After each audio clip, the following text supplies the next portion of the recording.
हम लड़कियां ना शादी की शॉपिंग करते वक्त बहुत सी मिस्टेक्स करती हैं। ऐसी बहुत सी चीज़ें ख़रीद लेती हैं हर तरीके से, चाहे वो हमारे बिस्तरे हों, चाहे वो हमारे बर्तन हों, चाहे वो हमारे फर्नीचर हों, चाहे वो हमारे कपड़े हों, जूते हों, कॉस्मेटिक का सामान हो, ज्वेलरी हो, कुछ भी हो। हम बहुत सी ऐसी चीज़ें ख़रीद के बैठ जाते हैं जिनका ना फिर शादी के बाद जब जो लाइफ स्टार्ट होती है ना, उनमें कोई इनका कोई ख़ास यूज़ होता ही नहीं है। पर तब हम अंधाधुंध ना उन चीज़ों को ख़रीद लेते हैं और वो अच्छी खासी महंगी चीज़ें होती हैं। ऐसी कौन सी मिस्टेक्स हैं जो हम ना शॉपिंग करते हम करते हैं और उसके बाद फिर हम कुछ कर भी नहीं पाते क्योंकि अब इनका क्या हल है। समटाइम चीज़ें पड़ी रह जाती हैं, पड़ी पड़ी ख़राब हो जाती है, और समटाइम ये होता है कि हम फिर किसी और को दे देते हैं। अस्सलाम वालेकुम माय यूट्यूब फैमिली, कैसे हैं आप लोग। आज पूरे पंजाब में बारिशें बरस रही हैं। अल्लाह खैर वाली बारिश बरसाए, सबके लिए आसानी पैदा करे, सबको अपने हिफ्ज़ मान में रखें। अच्छा जी, आज मेरा टॉपिक है, हम जब शादी की शॉपिंग करने लगते हैं ना, हम बहुत सी ऐसी चीज़ें ख़रीद के बैठ जाते हैं। जब शादी के बाद जो हमारी लाइफ स्टार्ट होती है ना, उन चीज़ों का कोई ख़ास यूज़ ही नहीं होता। बाद चीज़ों का एक दफ़ा यूज़ हो जाता है, उसके बाद वो शादी को 10 साल गुजर जाते हैं, 15 साल गुजर जाते हैं जी, वो चीज़ें पड़ी की पड़ी रह जाती हैं, उनका यूज़ ही नहीं आता। आखिरकार हम उठा के किसी और को दे देते हैं। ये फिर एंड में रिज़ल्ट निकलता है। वो चीज़ हर जगह होती है, वो हमारे कपड़ों में भी हो, कपड़ों की शॉपिंग में भी होता है, हमारे जूतों की शॉपिंग में भी होता है, हमारे मेकअप की शॉपिंग में भी होता है, ज्वेलरी की शॉपिंग में भी होता है। जो हम शादी की शॉपिंग्स कर रहे होते हैं ना, फर्नीचर के नाम पे, बिस्तरों के नाम पे, बर्तनों के नाम पे, इलेक्ट्रिक जो बिजली से चलने वाली चीज़ें होती हैं उनके नाम पे हम जो कर रहे होते हैं ना, वो सब बहुत कुछ हम लोगों की देखा देखी खरीद बैठते हैं कि जी मेरी बड़ी बहन ने ये चीज़ें ली हैं तो मैं भी लूँगी, मेरी भाभी के पास है तो मैं भी लूँगी, मेरी उस कज़न के पास है तो मैं तो लूँगी लूँ, मेरी उस दोस्त ने ली है मैं तो लूँगी लूँगी अपनी शादी में। आप जिनको कॉपी कर रहे होते हैं ना, वो शादी से पहले भी उन चीज़ों को कहीं ना कहीं यूज़ कर रहे होते हैं, वो शादी के बाद भी करते हैं, ठीक है ना। लेकिन अगर आप उन चीज़ों को ख़ास यूज़ नहीं ना अपनी शादी से पहले कर रहे, कुछ तो बिल्कुल नहीं कर रहे होते और कुछ कोई ख़ास नहीं कर रहे होते, कुछ साल में एक दफ़ा कर लिया, 2 साल में एक दफ़ा कर ली, तो ऐसी चीज़ों ख़रीदने के लिए ना सोचना चाहिए कि आगे हमें ये चीज़ें हमारे कितना काम है, हमारे क्या मनी का वेस्ट तो नहीं है ये।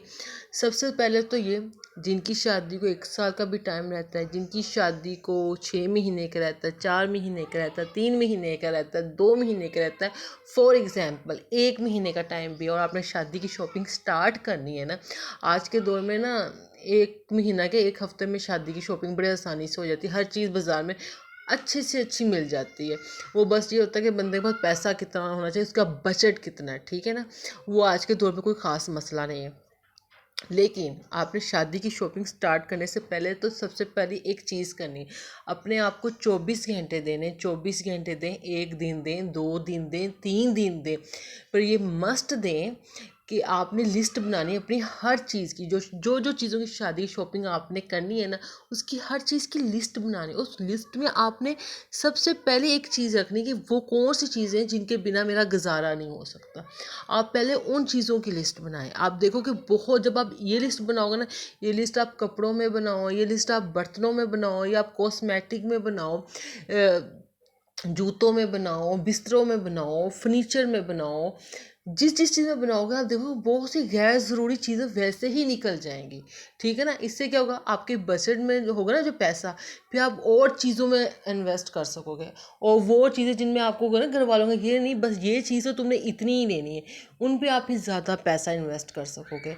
ये बड़ी काम की टिप है कि समटाइम होता है ना, घर वालों ने कहा तो सिर्फ 12 सूट ही तूने बनवाने हैं, ठीक है। अगर आप बहुत कपड़े पहनने के, बहुत ज़्यादा अच्छे अच्छे कपड़े पहनने का शौक़ रखते हो, पर घर वालों ने एक लिमिट दी हुई है ना कि इससे ज़्यादा नहीं लेने, तो फिर आप हर चीज़ की लिस्ट बनाओ कि मुझे एक्चुअली में हर चीज़ में क्या क्या चाहिए। और समटाइम ना हमने बहुत सी फजूल चीज़ें भी जमा की होती हैं, जब हम ज़रूरी चीज़ों की लिस्ट बनाते हैं ना, फजूल चीज़ें बाहर निकल जाती हैं। इससे होता पता क्या है, फिर हमारे जो जिस चीज़ का हमें ज़्यादा शौक़ होता है ना, वहाँ पे इन्वेस्ट करने के लिए, ख़रीदने के लिए हमारे पास ज़्यादा पैसे आते हैं। आज की वीडियो में सबसे पहले हम कपड़ों पे आते हैं। हमारी बहुत सी बहनें ना अपनी शादी की शॉपिंग पे कपड़े ख़रीदते वक्त जितनी मिस्टेक्स उसमें होती है ना, कहीं नहीं होती। सबसे पहली बात तो ये कि हम लोगों की देखा देखी ना बहुत से ऐसे कपड़े ख़रीद के बैठ जाते हैं जो कि अब शादी से पहले भी इतना कोई ख़ास यूज़ नहीं कर रहे होते, या तो बिल्कुल नहीं कर रहे होते, या बहुत थोड़ा बहुत कर रहे होते, और शादी के बाद भी वो चीज़ें इतनी यूज़ में नहीं आती।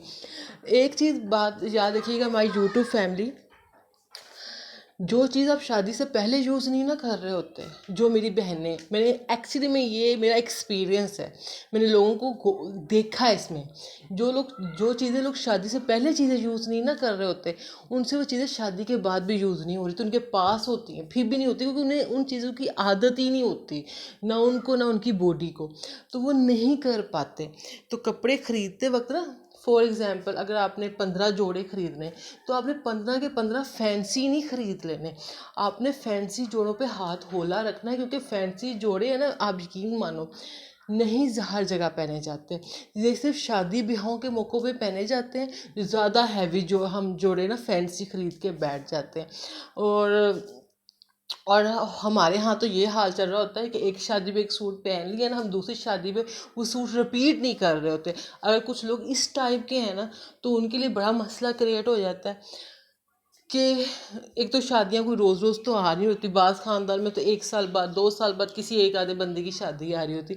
तो कपड़े ये सोच के ना कि मैं फैंसी कपड़े कितने मेरे यूज़ हो सकते हैं। देखो फैंसी कपड़ों का कोटा ना, मैं तो ये समझती हूँ कि आपके ससुराल वालों ने भी आपको कपड़े देने होते हैं, वो कोटा उन्हीं के पास रखोगे, वहाँ से भी ये फैंसी कपड़ों का कोटा ना ठीक ठाक पूरा हो जाएगा।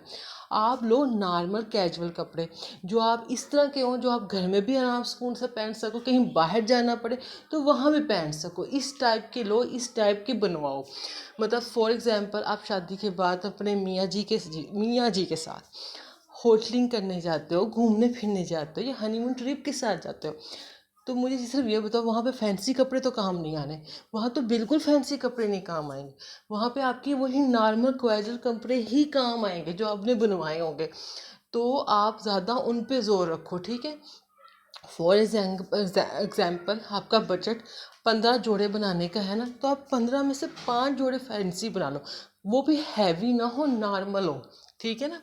और बाकी जो जोड़े वो आप नॉर्मल बनाओ, अच्छे लो, महंगे लो, जितना आपका बजट है, और अच्छे बनवाओ। जैसे आप शादी से पहले जो चीज़ें पहनते हो, जैसे शलवार कमीज़ पहनने के आती हो, तो अपने मोस्टली कपड़े शलवार कमीज़ ही की शक्ल में बनवाओ, क्योंकि आप जिस चीज़ पहनने के ज़्यादा आदी होते हो ना, अब यकीन को आपको शादी के बाद भी उन्हीं कपड़ों में सुकून मिल रहा होता है जिसका आप पहनने के आदी होते हो।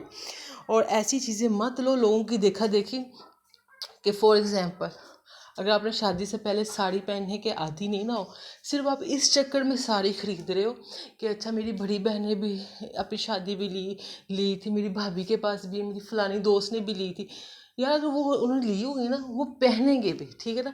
अगर आपका ऐसा कोई इरादा नहीं ना बन रहा, अगर आपने शादी से पहले साड़ी को ट्राई नहीं किया हुआ और कोई लेने का इरादा नहीं ना बन रहा, आप यकीन मानो आप शादी के बाद भी मौका ही ढूंढते रह जाओगे और साड़ी नहीं पहन सकोगे। जिनको साड़ी पहनने का शौक़ होता है ना, वो 5-5 बच्चों के साथ भी ना 5-5 बच्चे भी संभाल रही होती है और अपनी साड़ी भी बहुत अच्छी तरीके से कैरी कर रही होती है। और जिनको साड़ी पहनने की आदत नहीं ना होती, बिलीव करें, वो एक अकेली भी हो ना तब भी उनसे साड़ी नहीं संभल रही होती। तो कभी भी लोगों को ऐसे कॉपी मत करें, स्पेशल उन चीज़ों के हवाले से जो चीज़ें आप पहले यूज़ नहीं कर रहे। क्योंकि मेरा ये एक्चुअली में एक्सपीरियंस है कि जो चीज़ लोग शादी से पहले यूज़ नहीं ना कर रहे होते, वो शादी के बाद भी नहीं कर रहे होते। कोई सैकड़ों में कोई एक बंदा होता है जो करने लगता है, हर एक नहीं करता। तो इस तरह पैसे भी बचते हैं, आप किसी और चीज़ में इन्वेस्ट कर सकते हैं जिसका आपको ज़्यादा शौक़ है। नॉर्मल कपड़े आप ज़्यादा ख़रीद सकते हो, उन्हें ज़्यादा अच्छे तरीके से स्टिच करवाएं, क्योंकि जो नया सूट होता है ना वो दूर से पता चल जाता है कि नया पहना हुआ है। और अपने कपड़ों की शॉपिंग में ना एक चीज़ और भी रखें, आपके पास ना 3 दुपट्टे और 3 ट्राउज़र इस कलर के लाजमी होने चाहिए, वाइट, ऑफ वाइट और ब्लैक। ये 3 कलर ऐसे हैं, ये हर सूट के साथ चल जाते हैं। फॉर एग्ज़ाम्पल आपको शादी में किसी ने कुर्ते शुर्ते गिफ्ट किए हों, फ्रेंड्स ने, कज़नों ने, तो आपके शादी के बाद बाज़ार दौड़ने लगाएंगे उन कुर्तों को पहनने के लिए, उन शर्ट्स को पहनने के लिए। अगर आपके पास ये 3 कलर मौजूद होंगे ना, तो आपको कोई मसला नहीं होगा। तो कपड़े खरीदो, स्पेशल लिस्ट बनाएं कि कौन सी चीज़ें मुझे एक्चुअली में लाइफ में चाहिए जो मेरे काफ़ी टाइम तक चलेंगी। तो ये चीज़ बहुत काम आती है। यहाँ पे मेरी वीडियो अच्छी लग रही हो तो इसे लाइक भी कर लीजिएगा, चैनल को सब्सक्राइब भी कर लीजिएगा, आगे शेयर भी कर लीजिएगा। अब मैं वेडिंग सीज़न तो स्टार्ट होगा ये गर्मियों के बाद ही, लेकिन वीडियोस बना रही हूँ क्योंकि जिनकी शादियाँ सितंबर को है, अक्टूबर को है, नवंबर को है, जाहिर सी बात है शादी की शॉपिंग तो इन्हीं महीनों में करना स्टार्ट करेंगे ना। कम से कम बड़ी बड़ी चीज़ों पे जिन पे ज़्यादा टाइम लगता है, कपड़ों में भी ज़्यादा टाइम लगता है। जब आप कपड़े ख़रीद लेते हो ना, उन्हें स्टिच करवाने में बड़ा टाइम लगता है। तो मेरी आज की वीडियो को लाइक भी कर लीजिएगा, चैनल को सब्सक्राइब भी कर लीजिएगा। जहाँ जहाँ हैं खुश रहें, आबाद रहें, और मेरी जिन बहनों की शादियाँ होने वाली है अल्लाह उनका नसीब भी अच्छा करे, उनकी शादी के तमाम मामलात में आसानी फरमाए। आमीन सुमा आमीन। अल्लाह हाफिज़।